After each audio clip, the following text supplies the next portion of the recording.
जय श्री कृष्ण।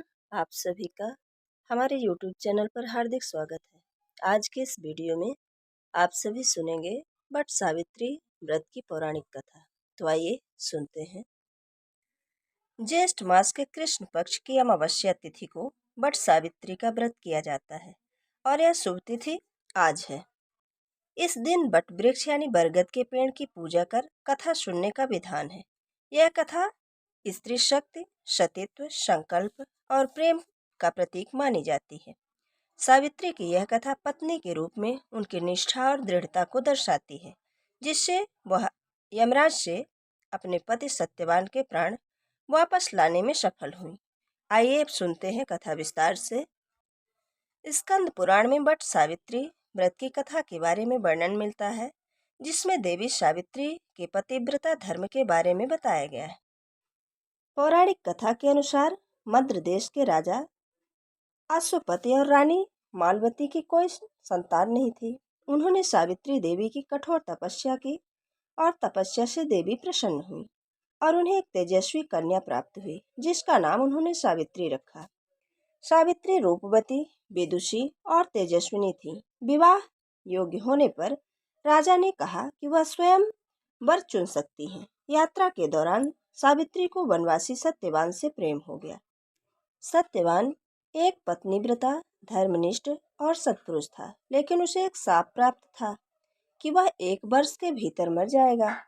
सावित्री ने राजा को सत्यवान के बारे में बताया। राजा नारद ने बताया कि सत्यवान एक उत्तम पुरुष है, पर उसकी आयु केवल 1 वर्ष शेष है। तब उन्होंने सावित्री को किसी दूसरे से विवाह करने का सुझाव दिया, लेकिन सावित्री नहीं मानी और सावित्री ने कहा, मैं एक बार जिसे वर के रूप में चुन लूं, फिर उसे नहीं बदलती। राजा को बेटी की बातों से सहमत होना पड़ा और सावित्री का विवाह सत्यवान से हो गया। विवाह के बाद सावित्री अपने पति के साथ वन में रहने लगी।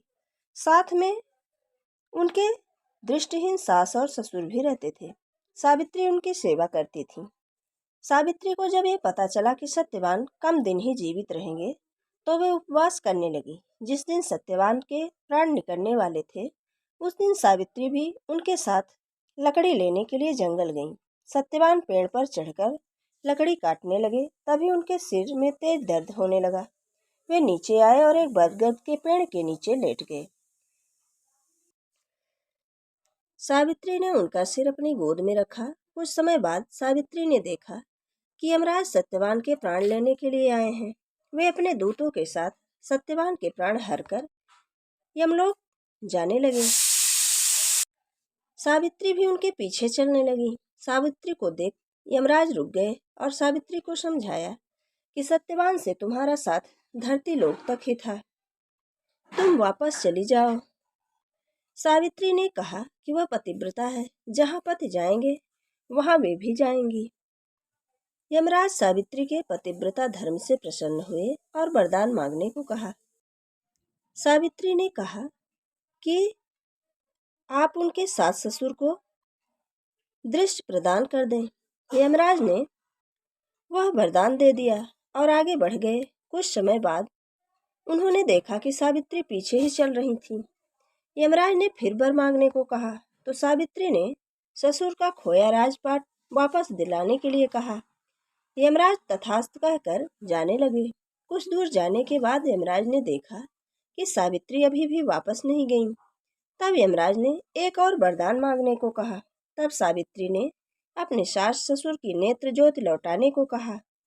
यमराज ने वह भी मान लिया। फिर सावित्री पीछे पीछे चलने लगी।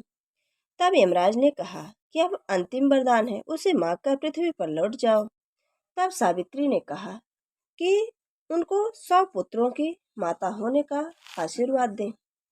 यमराज ने वह वरदान दे दिया। सावित्री पतिव्रता महिला थी। सत्यवान के बिना यमराज का वरदान कभी पूर्ण नहीं हो सकता था। इस वजह से यमराज ने सत्यवान के प्राण लौटा दिए। सावित्री जंगल में उस बरगद के पेड़ के नीचे आ गईं, जहां पर सत्यवान थे। सत्यवान जीवित हो चुके थे।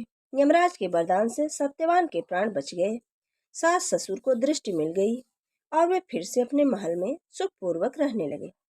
हर साल ज्येष्ठ अमावस्या को महिलाएं वट सावित्री का व्रत रखती हैं ताकि उनके पति की आयु लंबी हो, संतान की प्राप्ति हो और दाम्पत्य जीवन खुशहाल रहे। बोलिए माता सावित्री की जय, भगवान शिव की जय, माता पार्वती की जय। ये थी वट सावित्री व्रत की पौराणिक कथा। वीडियो अगर पसंद आया हो तो लाइक जरूर करें और मित्रों के बीच में शेयर करना बिल्कुल ना भूलें। जय श्री कृष्ण। धन्यवाद।